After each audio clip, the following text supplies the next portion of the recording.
За бизнесийн подкастын сонсогчдын өдрийн мэндийг хүргэе. Бизнесмен эрх редактор Даваад ирж байна. За манай подкастын ээлж дугаар хэлж байна. За өнөөдөр зочноороо би нэгэн чухал үйлдвэрлэгч хүнийг ураад байна. За энэ хүн бол Эден компани үүсгэн байгуулагч Захирал Хүрлбаатар ирсэн байна. Таны өдрийн мэнд хүргэе. Танд бас энэ өдрийн мэнд хүргэе. За баярлалаа. За тэгэхээр Эден компани маань ерөөхдөө хүнсний салбарын компани. За одоо 20 жил болж байна. Би бас танай компани юм одоо олон жил болж байгааг сайн мэдээгүй. Эмэрхтээ бүтээгдэхүүн гэдэг чинь бол хэрэглээд басцсан билээ. Одоо сүүлд мэдж авлаа л да. Одоо таны нэрсний бүтээгдэхүүнүүд хэрэглэдэг. За Эден компани бол одоо амтлаг гэж жимсний чанамал. За тэгээд Эден гээд өтгөрүүлсэн жимсээр ерөөхдөө бол зах зээл танигдсан ийм компани. За тэгээд хүрлээ захиалаас би зүгээр эхлээд ингээл асууч юм аа л да. Ер нь танай компани сүүлийн үеийн сонь сайхнаас та сонсогчдын үзэгчдэд хуваалцвал Хүнсний хувьсгал хөтөлбөрийн хүрээнд зээл авсан. Зээл авсны хүрээнд бид нар бас агуулга барьж, хөргөлтөй агуулга барьж ашиглалтанд оруулсан байна. Тэгээд хоёр дахь үйлдвэр барьж ашиглалтанд оруулсантай холбоотойгоор бас нэлээд хэд шинэ бүтээгдэхүүнийг үйлдвэрлэж зах зээл дээр гаргаад байна. Тэр нь яг ямар шинэ бүтээгдэхүүн гаргах талаар хуваалцж болох. Бид нар бол поч савлгааны машин оруулж ирсэн. Энэ дээрээ болохоор хүүхдийн нухш үйлдвэрлэж эхэлсэн. Ер нь яг 1000 тонн гэдэг одоо юу зүгдгийн яг Монголын зах зээлийг харьцуулаад үзвэл хэр том одоо хэр хүчин чадалтай агуулга болж чадсан гэсэн үг ээ. Ялангуяа манай төрлийн жимсхний бүтээгдэхүүнүүд болохоор намар ургацаа хураадаг. Тэгээд дараа жилийн намар хүртэл нөгөө түүхээдийн нөөцтэй байх хэвээр байдаг учраас агуулга хамгийн чухал байдаг. Агуулга хангалттай байж бид нар нөгөө жимсхний хангалттай одоо нөөцлж авах боломжтой гэсэн. Тийм учраас бид нар ирээдүйг одоо томоохон агуулга бид нар барьсан байна. Ер нь бол одоо зөвхөн жимсгэлт ер нь нийт хүнсний салбар нь агуулгад бас нэлээд өрнг оруулалт руу хандаад ах шиг байна те. За сонь сайхан тийм байдаг юм. За ерөөхдөө хүрлээ захиалаас дараагийн асуултыг өгөхээр та ер нь яг энэ бизнесийг бас яаж эхэлсэн те. Ер нь та бас өөрөө ямар мэргэжилтэй тэр түүхээсээ бас жаахан хаваалцж өгөөч. Бизнес бол 2005 онд бол компани байгуулсан. Одоо компани маань 20 дахь жил болж байна. Тухайнууд бол гадаадын одоо жимсний чанарлууд Монголын зах зээлийг бараг 100% эзэлсэн байсан. Тэгээд бид нар бол жимсний чанал хийж болох юм байна гэж судалгаа хийгээд Европын технологиор Монгол улсад жимсний чаналыг одоо анх удаа Эден компани үйлдвэрлэж эхэлсэн гэсэн үг. Зөв. Тэгээд тэр чаналынхаа нэрийг бол Монгол амтлаг гэдэг нэр өгсөн байна. Одоо ер нь хэдэн төрлийн бүтээгдэхүүнтэй болоод энэ нэр төрөл нь бол нэлээд олон болсон байх хэрэгтэй. 50 гаруй төрлийн бүтээгдэхүүн одоо үйлдвэрлэлд явж байна. Энэ салбар болохоор надад юу сонирхолтой вэ гэхээр одоо нөгөө нийлүүлэлтийн сүлжээ гэж байгаа шүү дээ. Одоо түүхийдээс ахуулаад ингээд бүр хэрэглэгчдийн гар дээр очтол юм том гинжи хэлхээ явж байгаа те. А яг одоо тэр нэг жимсний одоо юу гэдгийг түүхийд маань яг яаж хангагдаж байна те. Хэдэн хувь нэг байгалийн зэрлэг жимсэж тийм үү зарим мэдээж тарим байдлаар нийлүүлэгдэж байгаа те. Энэ тал дээр яах манай шиг сонирхол бол манай Монголд бол төрлөөрийн жимсгнүүд их ургадаг. Зарим жимс бол нэлээд олдцтой. Зарим жимс нь бол одоо их цөөхөн хэмжээгээр ургадаг байгаа. Тэгээ бид нар бол жимс шимсхнийг бол голцоо хөвсгөлөөс одоо байгалийн зэрлэг жимс хөвсгөл завхан тэгээд булган хурааж яваад одоо тэг бэлтгэн нийлүүлдэг тийм одоо 20 гаруй жилийн хугацаанд бол бэлтгэн нийлүүлдэг тийм кластер сүлжээг бий болгосон байна. Зөв. Ер нь яг энэ дээр жаахан тодруулж асуумаар байна. Одоо мэдээж тэнд хоршууд төр цаад одоо бэлтгэнэлж юмсан хоршооны зохион байгуулалттай байна уу? Эсвэл одоо холимог байна үү те? Хов мөсч байдаг, хажихуй нэгжүүлж байдаг бах те. Ерхэд яг энэ нэг юм системийг та тайлбарлаж өгвөл. За манай компани алсын хараад бол жимс шимсгэн тариалдаг одоо аж ахуй нэгжүүлэн хүүх хүмүүстэй харилцан ашигтай хамтын ажиллагааг эрхэмлэнэ гэдээ бид нар алсын хараа дээр анханасаа тусгацсан байсан. Энэ хүрээнд дээр л үйл ажиллагаа маань явж гин гэсэн үг. Жимс шимсгнэр бүтээгдэхүүн хийнэ гэдэг бол аз жаргалтай бизнес гэж бид нар бол ярилцдаг байгаа. Жимс шимсгэн гэдэг бол яагаад тэгэхээр олон хүн өрөөгөө чинь хүртэж байгаа гэсэн үг. Нэг удаа ухаж аваад байхгүй болно гэж байхгүй жил болгон ингээ ургаж идэг. Энэ бол бас их сайхан олон хүн монголчууд маань ингээд өрөөгөө чинь хүртэж байгаа тийм сайхан одоо ажил бизнес байгаа. Ер нь танах тариаланч дээр ямар тийм хамтын ажиллагааны механизм үүсгэж явж байна. Та түрүүн кластер гэж ярьлаа те. За тий. Манайх чинь нөгөө ISO 22000 стандарт хүнсний аюулгүй байдлын стандарт хангасан үйлдвэр шүү дээ. Тийм болохоор бид нар түүхийд материалын чанар дээр бэлтгэн нийлүүлэлтэн дээр маш их анхаардаг. Тийм учраас жил болгон гэрээ байгуулад гэрээн дээрээ одоо бүтээгдэхүүн ийм байх ёстой гэдэг стандартыг тавьдаг. Бид нар гол түүхийд бэлтгэн нийлүүлдэг газрууд дээр бол нөгөө хөргөлтийн агуулгуудыг барьсан байгаа. Зөв. Тэр тэндээсээ чанарыг нь одоо алдагдуулахгүйгээр Улаанбаатар хотод одоо үйлдвэрээр хүлээж авах хүртэл бүх процессыг одоо бид зохион байгуулж чадсан гэсэн үг. Одоо хэдэн бэлтгэн нийлүүлжтэй нийтээр 100 гаруй орчим тийм компани болон бүх хүмүүстэй хамтраад ажиллаж байгаа.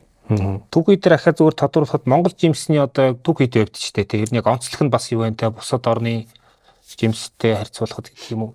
Бусад одоо брекс гэх мэт юм одоо витамин бусад үзүүлэлтэр бол хамаагүй илүү харьцангуй бараг илүү байдаг тийм үзүүлэлтүүд гарсан байгаа. Зөв. Тий. Яг ямар хөө үзүүлэлтүүд үү?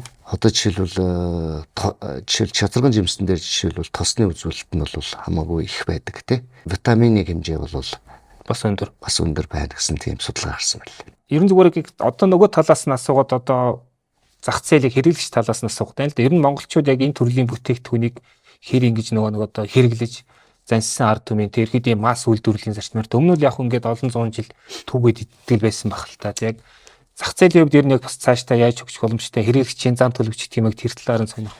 Ер нь дээр үед бол жишээлбэл социализмын үед бол монголчууд нэрс жимс түгээмэл биш байсан бол одоо яг ч өнөхлөөр зах зээлийн зарчмаараа одоо нэрс жимсийг одоо хүн болго мэддэг болчихлоо шүү дээ. Тэгээд нэрс жимсийг одоо маш их хүний биед ашигтай хор тавдрыг хүртэл одоо эмчилж нүдний хараа зүрхний үйл ажиллагааны цайн барууны орон эрдэмтэд хулган дээр туршилт хийгээд хор тавдрыг ингээд хулган дээр юугийн тариад тэгээ нэрс жимс идүүлээд тодорхой хугацааны дараа ингээд ажиглахад бол тэр хавдрын хэмжээ багасчихсан байгаа. Зөв. Тэгэхээр яаж өөрөөр хэлбэл нэрс жимс маань ямар их хүний биед хэрэгтэй жимс вэ гэдгийг бол хүмүүс одоо мэдэж эхэлж байна л да. Монгол жимсхнийхээ ач холбогдол шимтжээл хүний биед ямар хэрэгтэй юм бэ гэдгийг одоо мэдээд сүүлийн үед бас их хэрэгжилж эхэлж байгаа. Тэгээ ер нь яг нэрсэн дээр аваад үзэхэд бас одоо бас бусад орнд хэрэг ургадгийн те энэ тал дээр жаахан сонирхолж ярил ер нь нэг тархсан ямар байдаг ч гэдэг юм. Нэрс жимс бол хоёр янз юм байна. Тармил болон зэрлэг гэж хоёр янз байгаа. Тармил нэрс жимс бол одоо нэлээд өндөр саглагаар модонд ургадаг бол зэрлэг жимс бол юм жижиг намхан бутрахыг сөөгөрхөг маягаар гэж ургадаг. Одоо жишээлбэл хүүтэн сэрүүний уйлралтаа одоо жишээлбэл Монгол, Орос, Европын одоо Финлянд, Хойд Америк, Канада гэх мэт орнууд зэрлэг нэрс бас их ургадаг.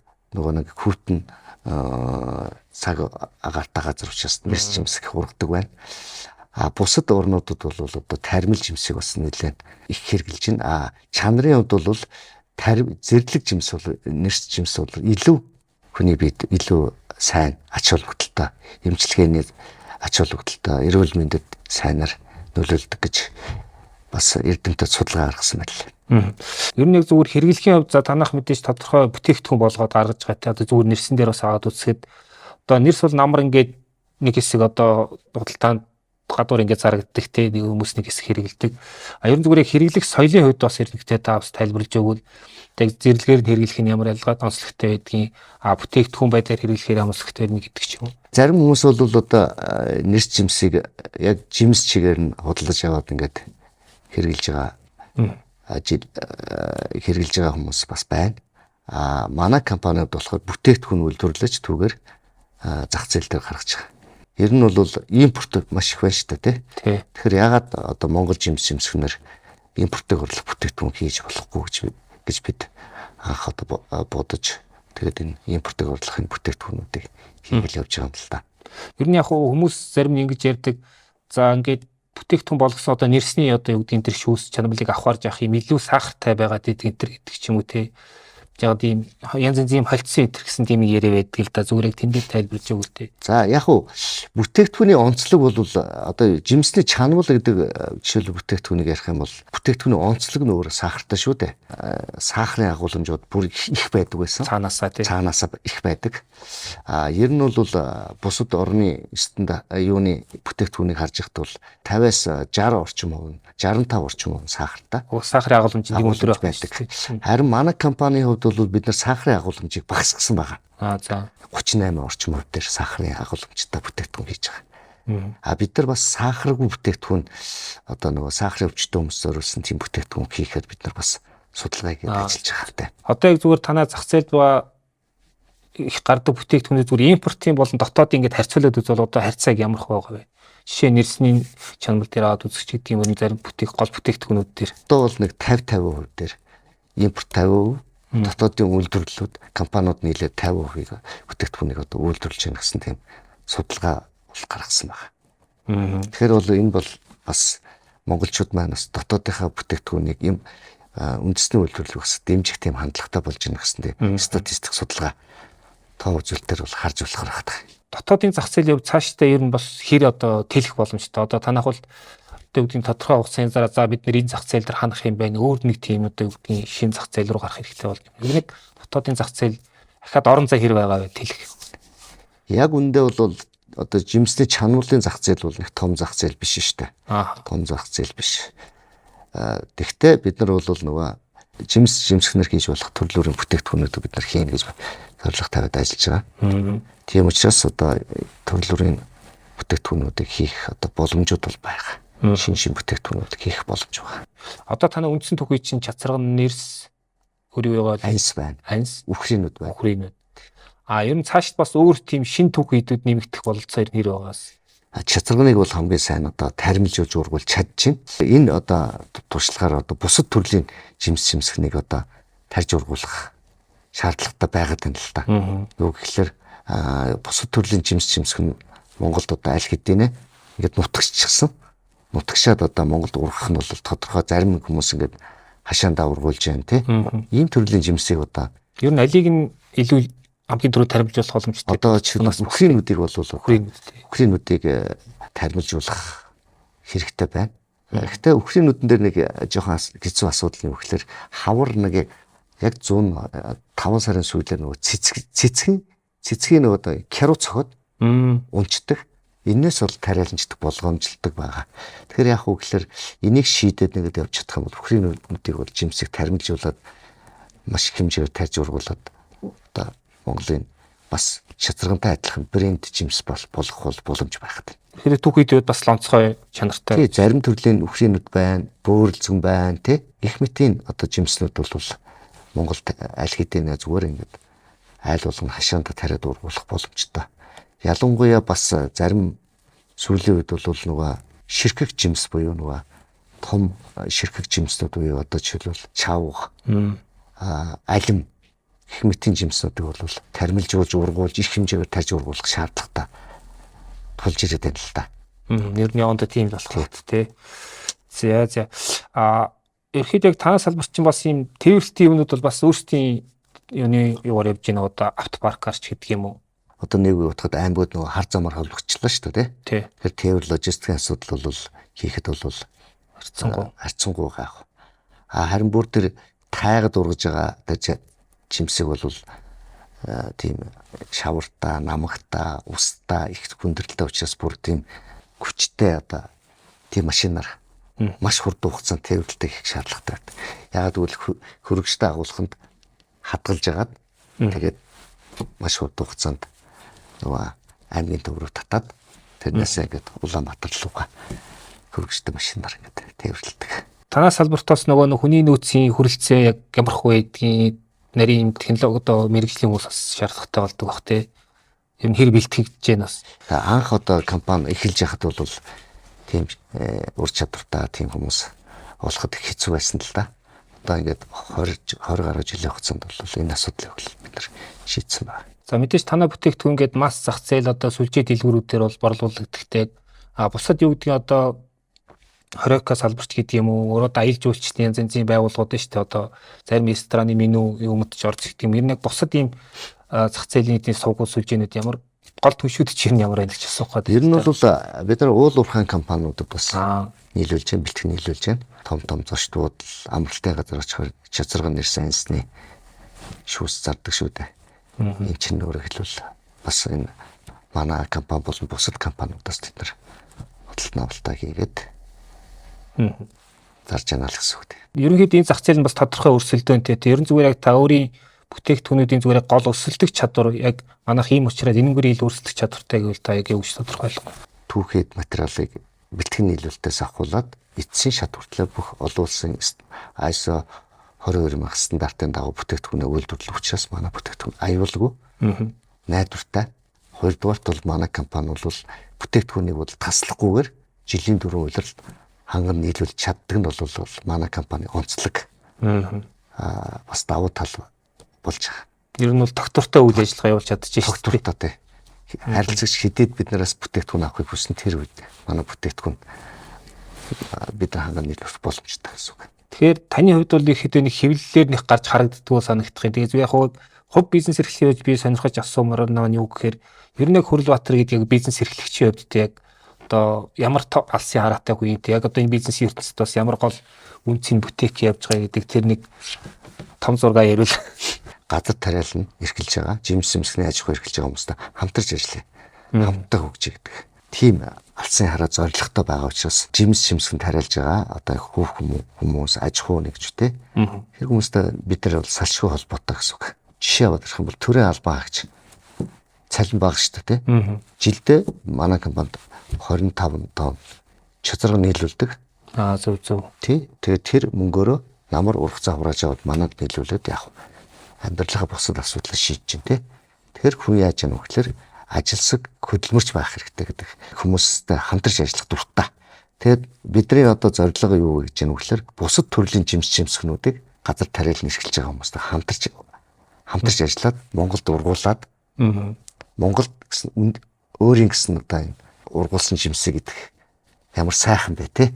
Тэр зүйлийг мөрөөдөж явдаг. Хүрлбаатар гэдэг хүн ерөөхдөө яг захирлын хувьд бас ямар хувийн маяг юм бэ те. Ер нь та бага ер нь бас ямар зарчмаар удирддаг ер нь хүмүүстэй харилцахтаа та бас одоо ялангуяа ажилтнуудаа удирдахдаа ч юм уу гол баримтлагдаг зарчмууд гэвэл хэлсэндээ хүрдэг. Амлсан бол амлалтаа, хохирол амссан ч бай биелүүлдэг. Энэ зарчим маань биднийг бол хувийн одоо ихтгэл үнэмшлийн хувьд бол энэ зарчим маань биднийг амжилттай бизнес эрхлэгч болгоход нөлөөлсөн болов. Ер нь та дараагийн 20 жилийн бас ингэж дотроо зургаж үзсэн. Ер нь за 20 жилийн дараа ер нь эдний компани нэг иймэрхүү төвшөнд очсон байх юм байна ч гэдэг юм уу. За 20 биш үлээ 10 жил тийм ээ.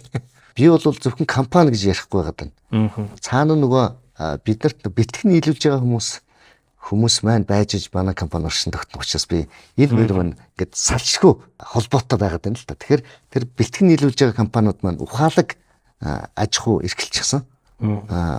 Жимс ногоо одоо бид нар бол жимс ногоотой холимог одоо эрүүл мэндэд хэрэгтэй гэдэг юм уу те.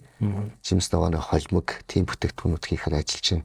Тэгэхээр Монгол жимсгэн ногоо жимснүүд хаана урах боломжтой тэнд хүмүүстэй хамтраад ногоо жимсийг бас тарж ургуулах тэр аж ахуйнууд нь бас нэлээд тийм ухаалаг орчин үеийн механикцсан тийм аж ахуй нэгжүүд болчихсон. Тэгээ манай компани маань бүх үйл ажиллагаа нь бүрэн автомат болчихсон. Тэгээ Монголд нэлээд их танигдсан. Олон хүмүүс танигддаг манай бүтээгдэхүүнийг авах дуртай болсон. Олон хүмүүс ингээд компанид ажиллаад компаниас үр ашиг хүртсэн. Тим компани болох болов уу гэж бодож байна. Ер нь зүгээр яг 20 жил гэдэг чинь бас баггүй хугацаа. Таны хувьд за яг нэг юм бизнес ч ер нь нэг юм байдаг юм байна гэдэг нэг юм авсан гол сургамжтэй тийм одоо хэрэгэлтийн цэг болсон мөчлөгч юм яг тэрийг юу вэ? За ер нь бол бизнес гэдэг чинь бол тийм амархан ажил биш шүү дээ. Компани захирлуулахар гоё гэж бодвол компани байгуулах юмсан гэж.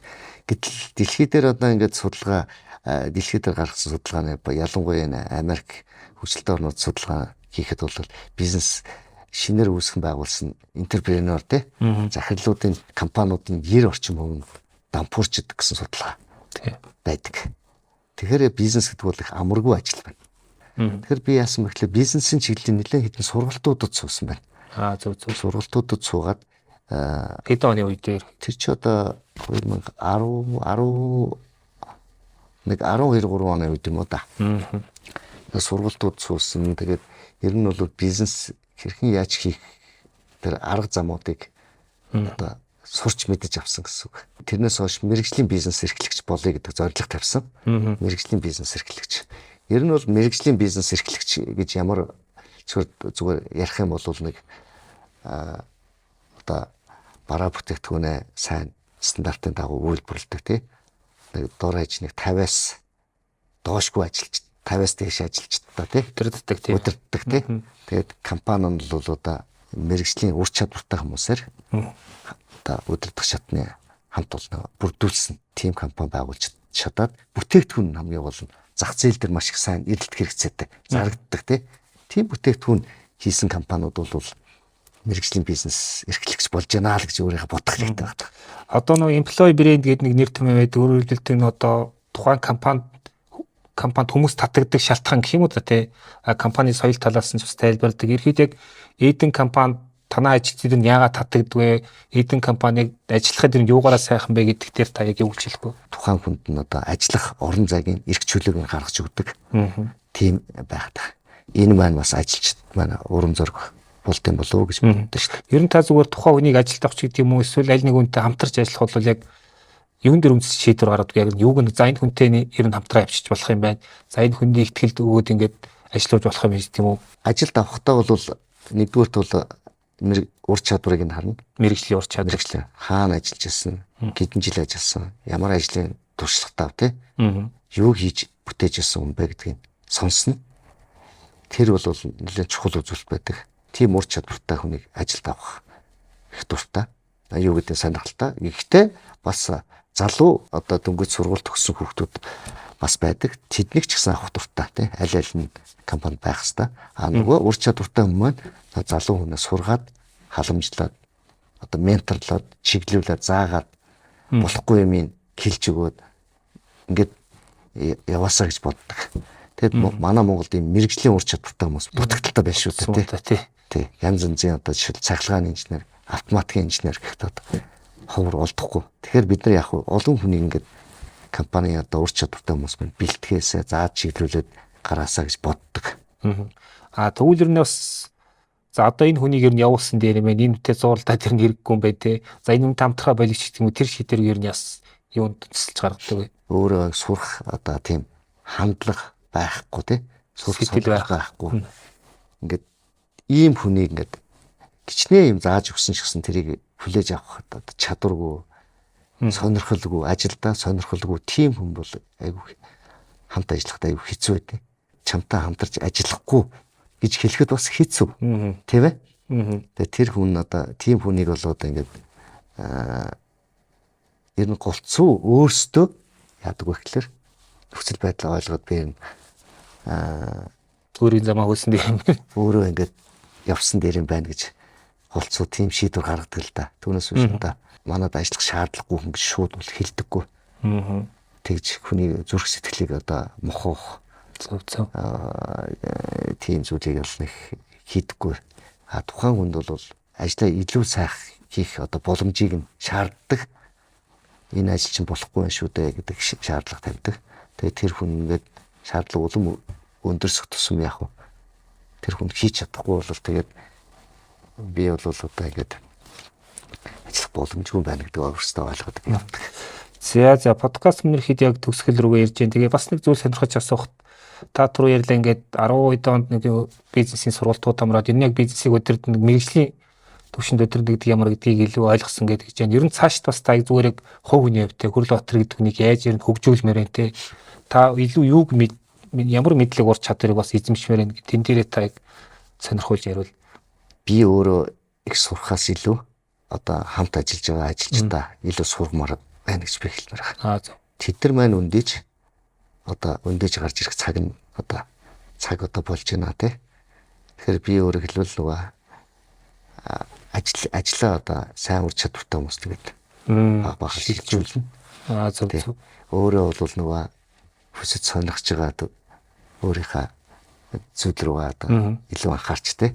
Ажлаа надаас илүү хийж чаддаг залуучууд байна шүү дээ. Тэднийгээ сургаад тэднийгээ ингээд тэр одоо байр суурин дээр тавиад тэдний маань компаниг авч явна гэж би бодож байгаа. Тэгвэл таны тэр хүсэж сонирхож байгаа чиглэл юу вэ? Одоо нийгмийн сайн сайхны төлөө ажиллая гэж бодож байгаа. Тэ газар тариална, эрхлэгт хүмүүс туслах тэ. Зөв. Тэ. Бас мөрөөдөж байгаа нэг загвар аж ахуй нэг байгуулад, жимсний аж ахуй байгуулад тэндээс бас ингээд бусад өөрсдөө тэр хүмүүсийн бизнесийг булааж авах биш тэ. загвар аж ахуй байгуулад бусад хүмүүст нь хэрхэн яаж тэр газар тариалан эрхлэх гэдгийг нь одоо зааж сургах тийм мөрөөдөл бол байна. Тэгээ тэд нар ирээд манахаас одоо ингээд одоо чөцөргөн хураахад, жимс хураахад бол гар ажиллагаа маш их байна шүү дээ. Тэ. Тэр бол хамгийн хэцүү зүйл. Би бодохдоо бол компани ажил бол ингээд цаашдаа бол ингээд явчих бах. Харин бид нар яах вэ гэхээр энэ Монгол улстай ямар хөрөнгө нэмэр оруулах юм бэ? Тэ. Энэ Монгол орныгаа яаж энэ жимс шимсгний аж ахуй хөгжүүлэх вэ гэдэг дээр бид нар илүү их ажиллах шаардлага гарч ирээд байна л да. Яг тэгэхээр нөгөө түүхийн хомсдол байна. Жишээлбэл би жимс шимсгний одоо хүнсний том үзэсгэлэнт явж байхад жишээлбэл нэг Польшийн нэг компанитай уулзаад ярьж байхад юу ярьж байсан бэ гэхээр жилдээ тэднийг 3,000 тонн өхрийн тухрааж авдаг гэж ярьж байгаа. Тэгээд танах гिचгчний ажилчтай гэсэн чинь нэг 40-од ажилчдаг гэж байгаа байхгүй. Тэгээ надад айгүй сонирхолтой санагдсан. Монголчууд яагаад ингэж бас хийж болохгүй ч дэлхийд дээр хийж जैन те. Монголд ийм зүйлийг хийх маш их сонирхол бол дотор бол ингэ бодож явдаг. Жишээлбэл тэр том компаниуд яаж ажиллаж байгаа хараад дотор нууцх ингэ атаархал төрж байгаа юм л да юу гэхээр жилдээ 100,000 тонн жимс боловсруулдаг гэж байгаа. Нэг компани шүү дээ. Тэр компанийг тоороод тэр мужи тэр чигээрээ төрөл бүрийн жимс ногоо тарьж байгаа байхгүй. Зөв. Тэгээд тэр компани яаж ийнө вэ гэхээр тэр том боловсруулах үйлдвэрүүдэд тоорж нөгөө юунууд нь газар тариалан зэрэгцэж хөгждөг юм байна л да. Тэр яг энэ жишгээр манай Монгол бас яваасаа гэж хүсэж байгаа. Газар тариалан эрхлэгчд нь хөдөө аж ахуйн зохистой дадал нэвтрүүлсэн. ГАП олон улсын стандартыг нэвтрүүлсэн газар тариалан эрхлээд тэднээс бид нэр түүхээ эдийн худалдаж аваад үйлдвэртэй боловсруулад гадаадын орнд руу экспортлдог. Монголынхаа зах зээлийг хангадаг. Тэ? Ийм л одоо мөрөөдөл байна. За одоо хийж бүтээх ажил бол зөндөл байгаа юм байна. Маш их байгааз тэ.